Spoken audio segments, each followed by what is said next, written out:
Good morning, students. Today our topic is about minerals and power resources. चलिए start करते हैं। देखिए, सबसे पहले यहाँ पर एक स्टोरी दी गई है जिसमें बताया गया है कि कीरी जो सुकांत के घर आती है, जो कि धनबाद में है। कीरी ब्लैक कलर का बहुत सारा एरिया देख के हैरान हो जाती है और वो सुकांत को पूछती है कि यहाँ जगह पर मिट्टी और काली क्यों है। तो सुकांत उसे जवाब देती है, यहाँ पर कोल माइनिंग है, इसलिए ये जगह काली है। और क्या तुम ट्रक को देख रही हो जो कि मिनरल्स को ले जा रहे हैं। तो कीरी पूछती है कि मिनरल्स क्या होते हैं। सुकांत उसे जवाब देती है कि यहाँ तुमने कभी बेकर को बिस्किट बेक करते हुए देखा है। जो बिस्किट हम खाते हैं उसमें बहुत सारी चीज़ें जैसे आटा, दूध, चीनी और कभी अंडा भी मिक्स होता है। तो हम उस बिस्किट को खाते तो हैं, लेकिन हम उसमें मिली हुई चीज़ों को अलग अलग नहीं देख पाते। इसी तरह ज़मीन पर भी ऐसी बहुत सारी चीज़ें हैं जिनको हम नहीं देख पाते, जिन्हें हम मिनरल्स कहते हैं।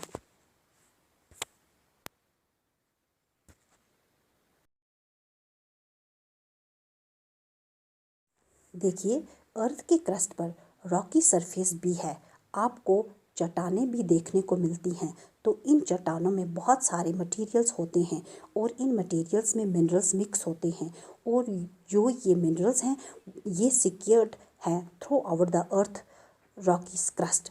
ये एक नेचुरल अकरिंग सब्सटेंस है। इसमें ह्यूमन इंटरफेरेंस बिल्कुल नहीं है, यानी इंसानों का कोई रोल नहीं है, क्योंकि ये नेचुरली अकर होते हैं।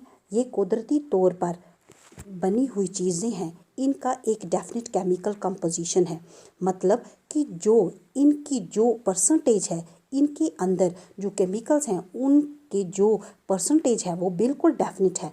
ऐसा नहीं है कि आप कहीं कम कहीं ज़्यादा मिलेगा, बिल्कुल डेफिनेट है।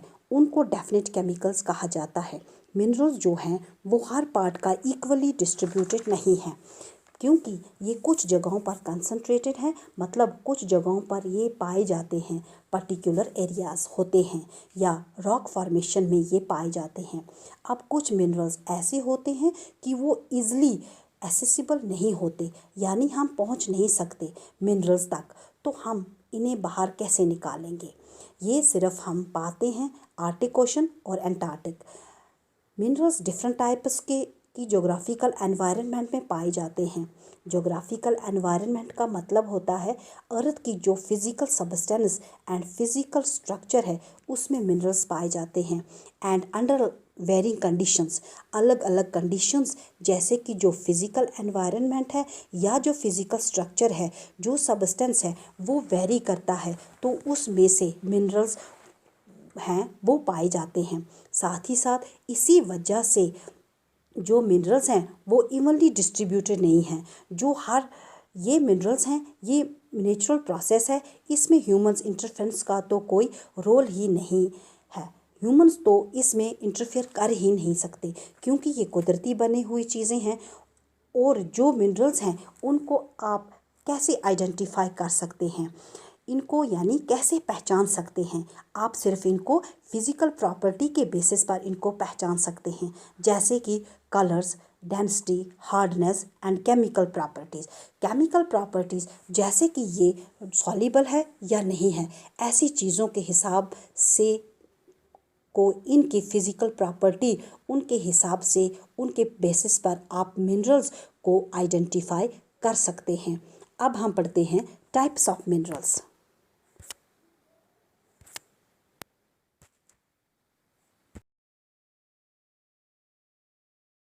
चलिए बात कर लेते हैं टाइप्स ऑफ मिनरल्स के बारे में। देखिए, जो मिनरल्स हैं वैसे तो वो 3000 से ज़्यादा डिफरेंट वैरायटीज़ में पाए जाते हैं। ओवर 3000 डिफरेंट मिनरल्स आपको देखने को मिलते हैं, लेकिन हमारी सहूलियत के लिए उनको कंपोजिशन के बेसिस पर बांटा गया है। तो इनकी कंपोजिशन के बेसिस पर क्लासीफाई कर लेते हैं। ये दो तरीके से क्लासीफाई किया जाता है। एक है मेटालिक और दूसरा है नॉन मेटालिक।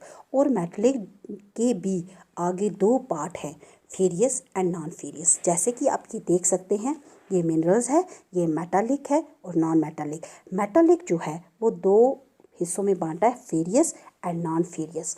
चलिए मैं आपको समझा देती हूँ। दैट मीन्स कि जिसमें मेटल्स होता है। अब मेटल्स क्या होता है, आपने पढ़ा ही होगा कि मेटल सख्त चीज़ होती है, ये बहुत हार्ड सब्सटेंस होता है, और जिनमें मेटल्स पाया जाता है उन्हें कहते हैं मेटालिक, और जो नॉन मेटालिक होते हैं उनमें मेटल नहीं पाया जाता। नॉन मेटल जिनमें मेटल नहीं पाया जाता, इनको आगे देख लेते हैं। पहले है मेटालिक। जो मेटालिक मिनरल्स होते हैं इनके अंदर रॉ फॉर्म मेटल्स होते हैं, और जो मेटल है इसमें ये हार्ड सब्सटेंस होता है। प्लस मेटल के थ्रू क्या पास होता है, they conduct heat and conduct electricity. और जो मेटालिक होते हैं इनकी करैक्टरिस्टिक ऐसी होती है, ये लस्टर होते हैं या फिर शाइन होते हैं, शाइनी होते हैं। For example iron and bauxite. जो मेटालिक मिनरल्स हैं इनको भी दो तरीकों में बांटा गया है, फेरियस एंड नॉन फेरियस। सबसे पहले हम पढ़ते हैं फेरियस।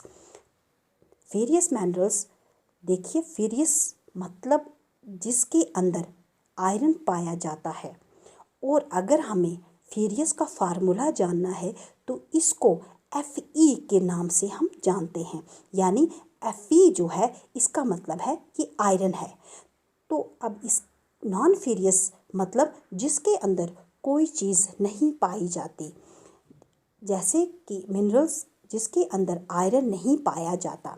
अब फेरियस की एग्जाम्पल जो है वो आप समझ लीजिए, जैसे कि आप कहते हैं iron ore and magnesium and chromite पाया जाता है, और नॉन फेरियस में पाया जाता है, नॉन फेरियस पाया जाता है गोल्ड, सिल्वर और लीड। अब जो नॉन मेटालिक मिनरल्स होते हैं यानी इनके अंदर मेटल नहीं पाया जाता, वो हैं लाइमस्टोन, मिका, जिप्सम। ये इनके कुछ एग्जांपल्स हैं। अब जो मिनरल्स फ्यूल्स हैं जैसे कि कोल, पेट्रोलियम, और ये भी नॉन मेटालिक मिनरल्स ही होते हैं।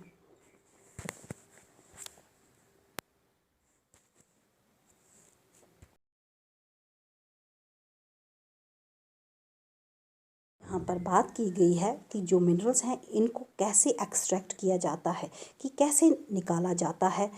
तो इनको 3 तरीके से ज़मीन से निकाला जाता है। जैसे सबसे पहले है mining, second drilling and third quarrying. Mining के दो भागों में बांटा गया है, open cast mining and shaft mining.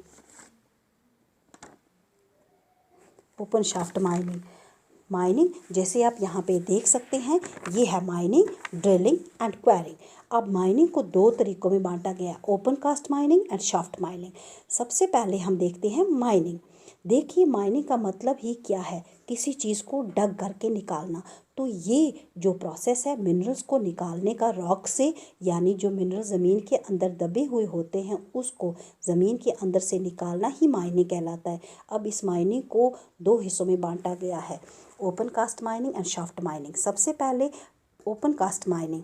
Open cast mining क्या होता है कि जो मिनरल्स हैं ये शैलो डेप्थ में होते हैं, मतलब ज़्यादा गहरे नहीं होते, तो इनको सरफेस से निकालने के लिए ज़मीन को खोदना पड़ता है। दूसरा शाफ्ट माइनिंग, इसका डीप बोर बनाए जाते हैं। अब डीप बोर बनाने को ही शाफ्ट कहलाता है। आपको पता है कि जब लोग बोर से पानी निकालते हैं तो इसी टेक्निक का इस्तेमाल करते हैं। तो शाफ्ट माइनिंग की ज़रूरत तब पड़ती है जब मिनरल्स ग्रेट डेप्थ में होते हैं, मतलब थोड़ी गहराई में होते हैं। Third drilling. अब ड्रिलिंग क्या होता है कि पेट्रोलियम और नेचुरल गैस जो हैं वो सरफेस के भी बिलो होते हैं, मतलब डीप होते हैं, गहराई में होते हैं। तो क्या किया जाता है, डीप वेल्स बनाए जाते हैं और फिर इन मिनरल्स को निकाला जाता है, उसे ड्रिलिंग कहते हैं। अब आप शाफ्ट माइनिंग और ड्रिलिंग में बिल्कुल कंफ्यूज मत होना, क्योंकि शाफ्ट माइनिंग जो है वो भी डेप्थ में पाई जाती है, और ड्रिलिंग भी है वो भी डीप माइनिंग में पाई जाती है। तो इनमें आप कंफ्यूज मत होना।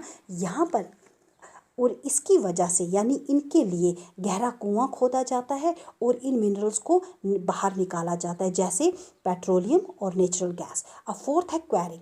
अब क्वेरिंग में क्या होता है कि जो मिनरल्स जो सरफेस में होते हैं, यानी ये मिनरल्स ज़मीन के बिल्कुल साथ ही होते हैं और थोड़ा सा ही इनको डग करके इनको बाहर निकाला जाता है। अब यहाँ पे आप देख सकते हैं कि ये है ज़मीन, और ज़मीन के ऊपर की जो लेयरें हैं उनको हम डग करके नीचे मिनरल्स को निकालते हैं। मिनरल्स को हम 4 तरीके से बाहर निकालते हैं। सबसे पहले जो ज़मीन के साथ होता है उसको कहते हैं क्वेरिंग, फिर उसके नीचे जो होता है उसको कहते हैं ओपन कास्ट माइनिंग, और फिर जो तीसरा होता है उसको कहते हैं शाफ्ट माइनिंग, और फिर जो सबसे गहरा होता है उसको कहते हैं हम ड्रिलिंग।